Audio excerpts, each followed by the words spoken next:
নবী করিম সাল্লাল্লাহু আলাইহি সাল্লাম বলেছেন তাকওয়াল্লাহি ওয়া হুসনুল খুলুক।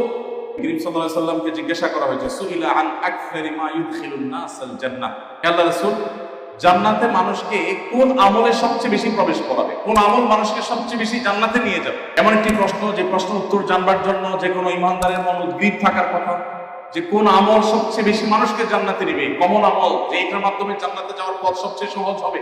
তখন নবী করিম সাল্লাল্লাহু আলাইহি সাল্লাম বলেছেন তাকওয়াল্লাহি ওয়া হুসনুল খুলুক, অন্তরে অবস্থিত আল্লাহ ভীতি, তাকওয়া, যে চেতনা মানুষকে অন্যায় এবং পাপাচার থেকে দূরে রাখে, আর উত্তম আচরণ, সুন্দর ব্যবহার, আখলাক হাসানা, এই জিনিসটা মানুষকে সবচেয়ে বেশি কি আমাদের জান্নাতে নিয়ে যাবে। নবী করিম সাল্লাল্লাহু আলাইহি সাল্লামের আরেকটি হাদিস আছে, তিনি বলেছেন ইন্না মিন আকমালিল মুমিনিনা ঈমানান আহসানুহুম খুলুকা, ঈমানদারদের ভিতরে সবচেয়ে উত্তম আচরণকারী ব্যক্তি হবে ঈমানের ক্ষেত্রে সবচেয়ে পরিপূর্ণ।